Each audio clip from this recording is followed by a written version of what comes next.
The title of my sermon this morning is called The Good Shepherd.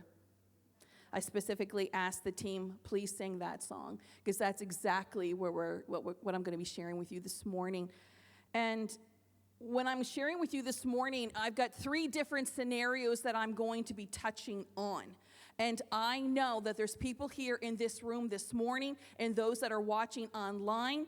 It is going to touch base with you. Somewheres in this room, you are going to say, that's for me. That word is specifically for me. So the 3 different scenarios that I want to share with you this morning is, first, I want to be sharing with you, people, God has called you to be a shepherd over a group of people.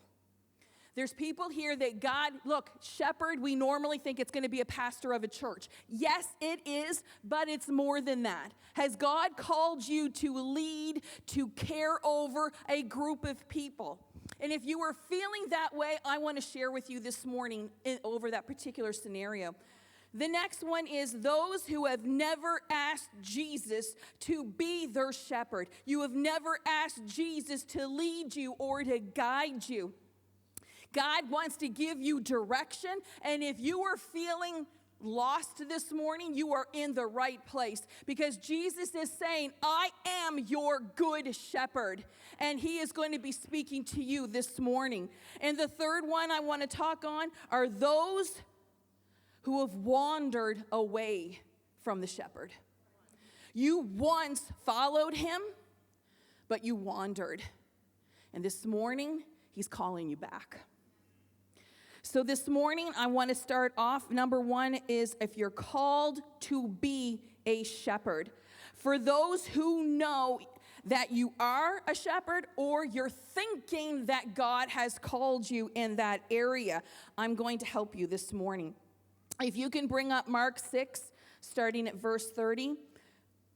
It kind of starts off with a little bit of a backstory, and then I'll get to the key verse. It says, the apostles returned from their mission and gathered around Jesus and told him everything they had done and taught. There was such a swirl of activity around Jesus with so many people coming and going that they were unable to even eat a meal.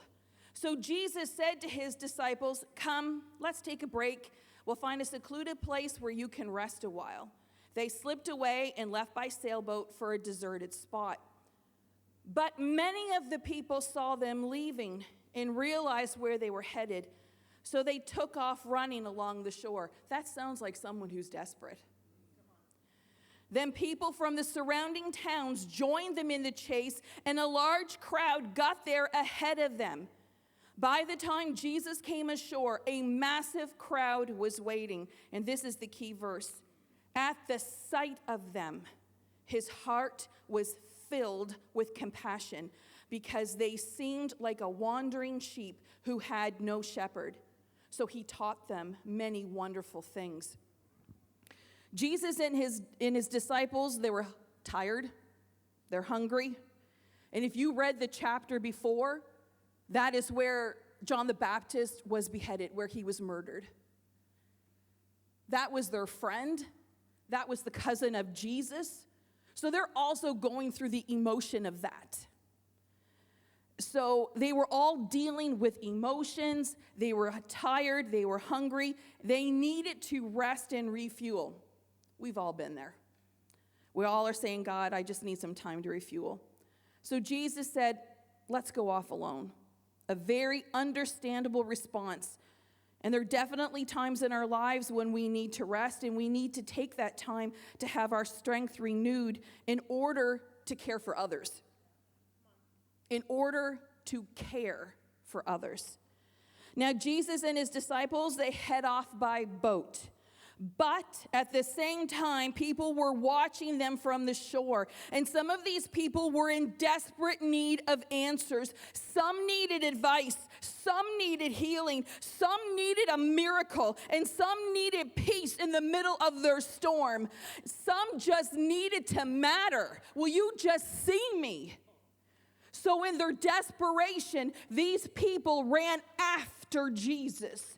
Others joined in. And by the time Jesus reached the shore, thousands were running up to meet with him. Not a couple. He still would have ministered if there was, but thousands showed up to meet him. And the Bible says that when Jesus saw the crowds, he was moved with compassion for them because they looked like sheep without a shepherd. That word moved is defined as a verb. That means to actively move and to actively set in motion. And if God has called you to shepherd people, to care for others, you have to move. You have to do something, and you need to do it filled with compassion. If you are only going to do the right thing because it's the right thing to do, where's your heart in this? Anybody can do a good thing, but if your heart is not filled with compassion, you're doing it for the wrong reasons. Some people do the right thing just to be noticed. Will you do the right thing if no one else sees? You need to judge your heart. And if you've been called to be that shepherd, if you have been called to care for others, you need to move with compassion. Shepherds also see people. They feel people's hurts, and they move to action. Are you the type of person that wherever you go, you see people? You see them. You scan the room, and you can quickly tell what someone is going through by the look on their faces or their countenance. And as soon as you spot someone that you can tell is hurting, you immediately have compassion, and you want to go and make something right in their life. You might only come in contact with somebody just long enough that it's only a few seconds and you're about to leave because you're at a checkout. But you can immediately assess their situation, and you think, I'm not leaving here with them like this. I need to let them know I see them. I want to make them smile. I even want to make them laugh. That is exactly what you look to do. And some of you are really good at it. That's because you've been called. Now, I want us to stop for a minute and think about what Jesus saw when he saw these thousands of people who looked like sheep with no shepherd. They would have looked very vulnerable. They would have looked lost and desperate, not knowing which way to turn. They would have looked anxious and stressed, crying out for help. They're thinking, I need you to show me the way. And you need to realize that when sheep are lost and they're scared, they run. Sheep, when they are scared and anxious, they run. If you can bring up John 10 and 11, Jesus is speaking. He said, I am the good shepherd. The good shepherd puts the sheep before himself, sacrifices himself if necessary. A hired man is not a real shepherd. The sheep mean nothing to him. He sees a wolf come, he runs for it, leaving the sheep to be ravaged and scattered by the wolf. He's only in it for the money. The sheep don't matter to him. I want to stop for a second.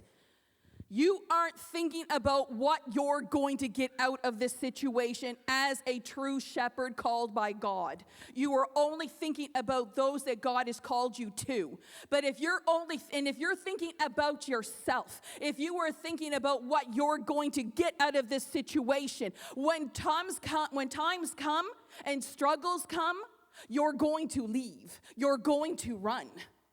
That's a hireling, and God has no pleasure in that. It says, and then Jesus is saying, I am the good shepherd. I know my own sheep, and my own sheep know me. In the same way the Father knows me, and I know the Father. I put the sheep before myself, sacrificing myself if necessary. That's a shepherd. Letting you know, being comfortable is not a part of the deal. It's not. There are times it is so much joy when you see your people that God has called you to, when you have seen them grow, you see them change, and it just gives you, I am going to keep going.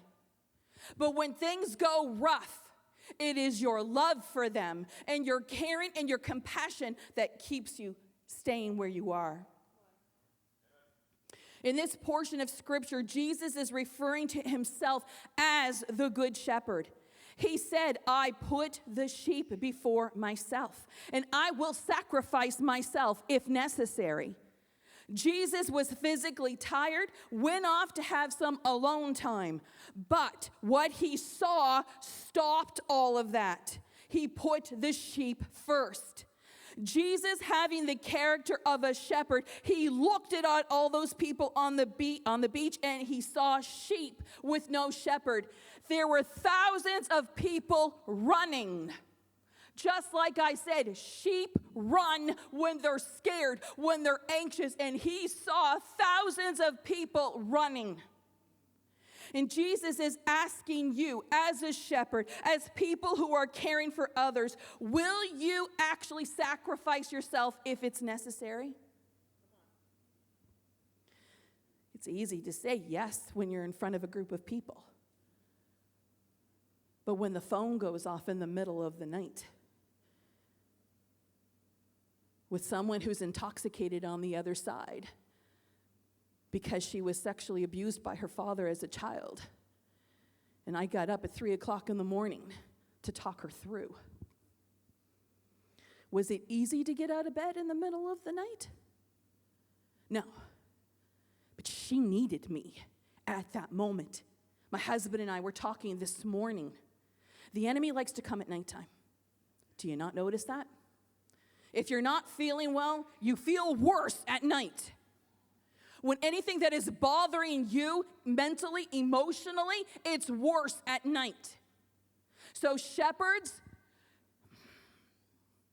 stop shutting your phone off at night, because that is when your sheep are going to need you the most. Trust me, people aren't going to be calling you and texting you at 1 a.m. because they've got nothing better to do. They're reaching out to you because they need the shepherd that has been placed on your shoulders. I'm not saying that this is going to be easy, but Jesus put these lost and hurting people before his needs. He didn't say this when he saw them coming up on the shore. I can't believe they did this. They saw us leave. They saw us get into the boat and go off. They knew we were leaving. He didn't do that. You know what else he didn't do? He didn't say to his disciples, let's just pray for them right here, right now. We'll do a quick prayer, and then we can just keep going. No, he immediately, sure, I am getting there. They need me. And I am going to give them exactly what it is that they need. Jesus was moved to action. Jesus put his hunger, he put his tiredness and his emotions aside, and he ran to his sheep. I want to give you an example. This was at a previous church that Pastor Jerry and I were at. And we were going through a really hard time. There was a small group of people that just wanted us gone, and they were doing everything they could to get us out. It was a very uncomfortable, painful, hurtful time, and we just stood because we knew that God would bring us through to the other side. So we stood, and we stood strong, even though it was difficult. But when it was all over, and we got through to the other side, I was exhausted. I was crying all the time. I was nothing but a big complaining baby. I don't know what to do. I was weak. And I just wanted to just quit. Well, there was an older married couple who were also pastors, were in the community, and they wanted to meet for coffee. And when we went and we started talking, I started sharing with them how I was feeling.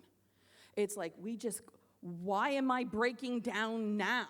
Why didn't I break down when all of this turmoil was going on? But now it's over. Now I'm going to fall apart? Like, what is going on with me? And they looked at me with such, there was such care in their voices. And they said, it's called battle fatigue. Well, I cried even more. I was so dramatic. It has a name. I've got battle fatigue. So I am just crying. I have battle fatigue. Okay. And then their advice to me was, and they were so sincere about it, they said, you need to go on a sabbatical. You need to take some time off for a good 6 months to a year. You need to get yourself, done up, fueled up again. You just need to take that time. So as we're driving home, I'm crying because I've got battle fatigue. I am thinking I need someone now to take over in the children's department, the youth department, the ladies ministry, all of these things I have to, because I'm going on sabbatical for the next six plus months. I need to get this seen to, and I need to get it seen to now. I am not exaggerating. I got home. I looked at my phone. It was going off. I got a text from a 15-year-old girl, and she said, Pastor Toby, I'm going through a hard time, and I really need you. And at that moment, as I'm looking at that text, I'm saying, God, I'm going to be there for her. I had to put all of that drama aside, and I said, I'm going to be there for her. She needs me, I'm going. God, give me the strength to do what I need to do. Please don't misunderstand me. If you're called to this, I'm not making light of this situation, because you do need time to fill back up.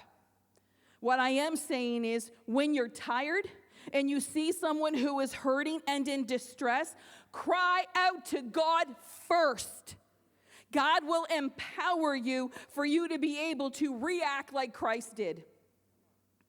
In Philippians 4:13, it says, I have the strength to face all conditions by the power that Christ gives me. When you are in a situation of, I need to refuel, I am mentally, emotionally, and spiritually drained, God knows that. He understands that. But then all of a sudden, if someone shows up right in front of your face or reaches out to you, you then are looking at it, God, you have called me, you have anointed me to pastor and to care and to shepherd these people. God, give me the strength to do what I need to do for them at this moment, and He will. The Holy Spirit will empower you to do what you don't have the physical strength to do. You need to remind yourself that it is an honor and a privilege to do what God has placed on our hearts to do, when it isn't easy and when it is. God has anointed you to take care of the few people or the lot of people in your life. He will give you the strength to do it. Keep asking for the compassion that you need to do this, and He will give it to you. The next scenario I want to talk to you about today are those who are lost and they don't even have a shepherd. Didn't even realize they need one. They just think, I'm here on this earth, and every good self-help book that's out there, that's all that I need. Only to find out, yeah, it's good, but I need more. They have tried so many things in their life only to still feel that sense of loss in their life, and they don't even understand why. I want to talk to those here today, those who have never asked Jesus to be their Lord and to lead them. If you could bring up Luke 19:10. Jesus is speaking. The Son of Man has come to seek out. That means to look for and to give life to those who are lost.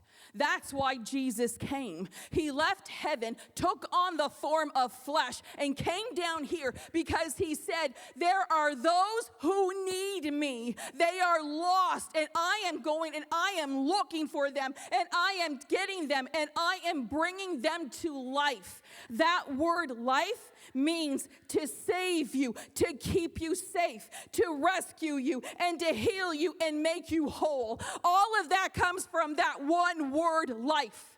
Jesus said, I want to take care of you in every single aspect of your life. I want to take care of you mentally, emotionally, physically, spiritually, and financially. He is there for every aspect of your life. Because Jesus was making reference in the other scriptures I was reading to you about the lost and hurting people as sheep without a shepherd. I looked up what that actually looks like in the natural. I want to know. If God is saying they look like sheep, I want to know, how does sheep actually act when they don't have a shepherd? I found out. They lack the ability to defend themselves. They're very vulnerable. They struggle to find a safe place to pasture and to have fresh water. They wander and easily become lost. And they have increased stress and anxiety, which negatively impacts their overall health and behavior. You see, that is what Jesus was seeing when he was looking at those people on the beach. He saw the stress. He saw the anxiety. He saw the fear. He saw them. They don't have a shepherd. Jesus has come to save you from all the mess that is going on in your life from the world. He sees the mess of this world, and he's here to save you from it. There's also people who are stressed over conditions that are even out of their own control. You never asked for this. You didn't do anything to deserve this. And Jesus is saying, I am here, and I'm here to rescue you and to make you whole. This morning, I know there are people here, and you just don't know what to do. You don't know where to go. You feel lost. You have stress. You have anxiety. And it's become your constant friend. It's like, I can't seem to escape this anxiety. Have you entered into the fight or flight mode? I think a lot of us have. But I want to introduce you to Jesus, the Good Shepherd. I want you to know him. I want you to say, this is the very thing I've been missing. There's also some younger people here today. When you were children and your parents were living for God, you were under your parents' care. You were under them. But then you came to a point, an age in your life, God is saying, you need to call for me on your own. You're at the age now. It's time for me to become your personal Lord, your personal shepherd. He's saying now's the time. Mom and Dad, they poured into you all that they could to prepare you for this time. Now it's your turn. You now have to call out for him on your own. I also shared with you about in the natural what a sheep looks like when he doesn't have a shepherd. Now I want to share with you what a sheep looks like with a shepherd. That when you call out to Jesus and say to be my Lord, this is how the switch is going to be. First of all, a sheep feels protected when he is with his shepherd. They trust their shepherd instinctively. They recognize their shepherd's voice and they follow him. And if they get separated from him, they hear his voice when he calls for them to return. How many of you have gone online and seen that in action? That there is a flock of sheep and someone just comes up and just like whistles, do their thing that they do, the sheep are not even noticing them. But then when the shepherd comes up and he calls them, immediately heads are up. There's my man. I'm going with him. That is exactly what will happen to you when you decide to follow Christ. When you say, I need you to be my Lord, I need you to be my shepherd, and you will recognize his voice. When he speaks, my God is speaking to me right now. I am following him because you know what? And sometimes it might not even make sense, but guess what? God will always lead you in the right direction. You don't know what is ahead. You don't know what's in that field. You don't know what is trying to kill you and take you out. But Jesus knows what lies ahead. And he might take you on a longer detour just so that you can avoid the disaster that's on the other side. Because he loves you and he only wants what's best for you. How you're going to know the voice of God for sure, you need to read his word. You need to read the Bible. Find a translation that you find that you can understand and read it.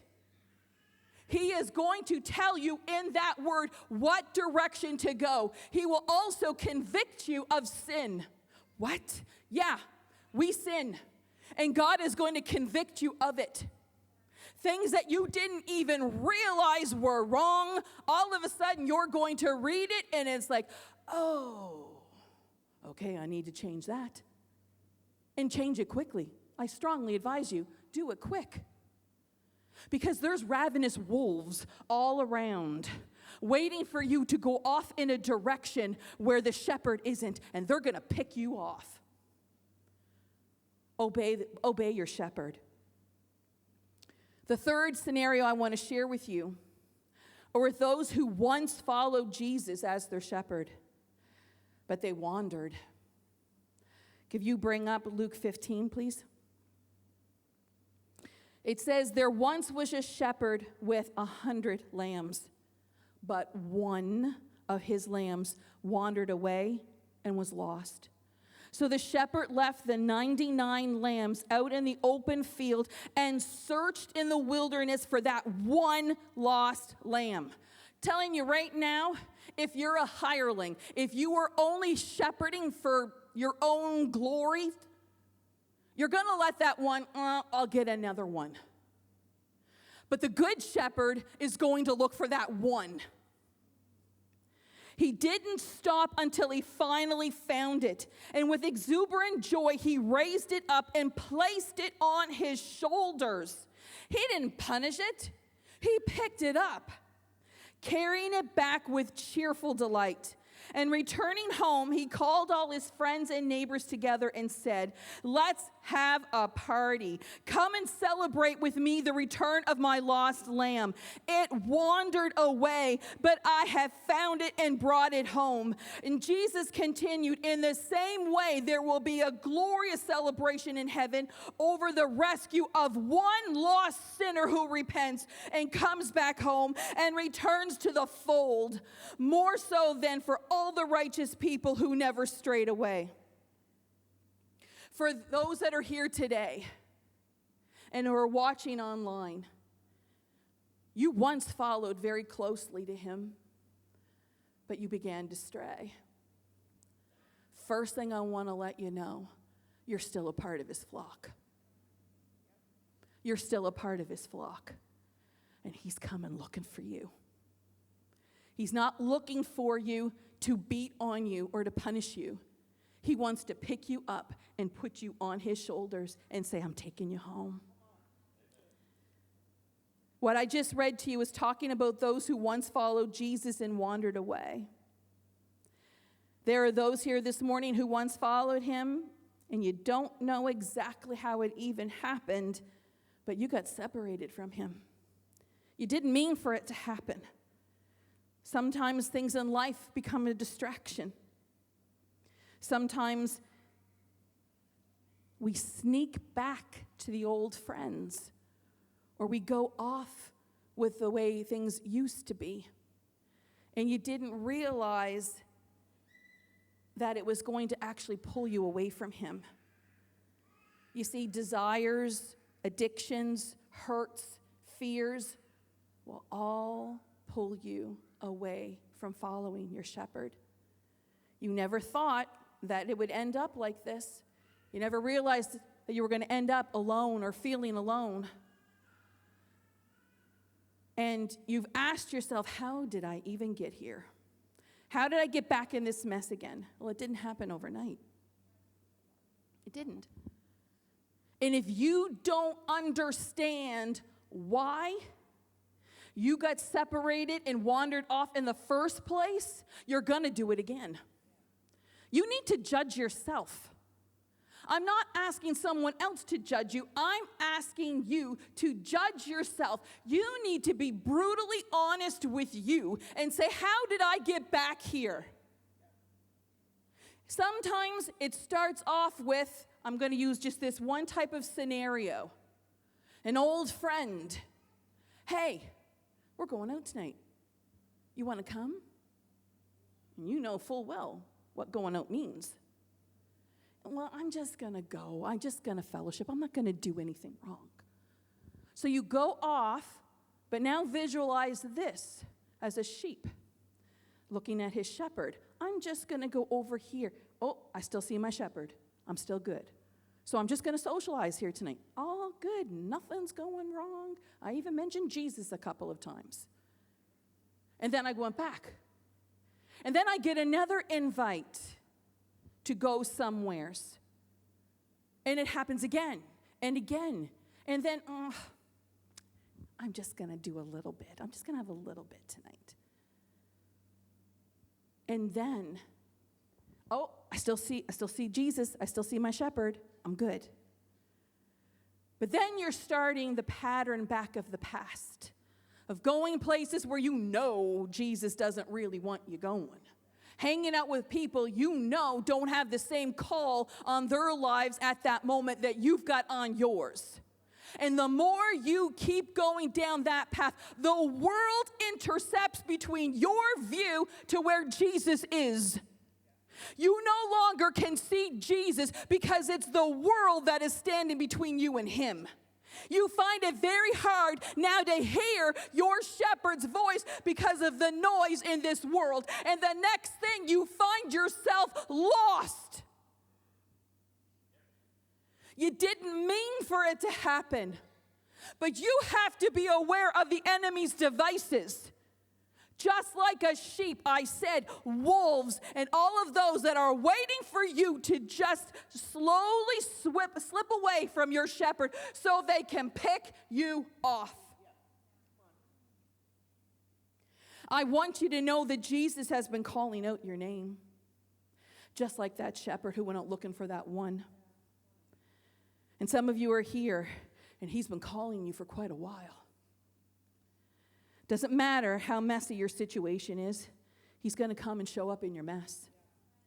He will show up in all of your hurts and all of your confusion, and he's going to bring you back home to safety. In order for you, though, to be found, you need to speak out of your mouth, Jesus, I'm right here. And depending on how desperate you really are, it's Jesus, I'm over here. I don't want to be here anymore. I hate what is going on. I'm scared. And I'm not afraid to say it because what's going on in this world is crazy. It is evil. It is demonic. And I don't want to be a part of this anymore. I've got myself back into addiction when I was sober for 3 years. And Jesus is saying, I'm coming. I'm picking you up, and I am lovingly I'm going to carry you home.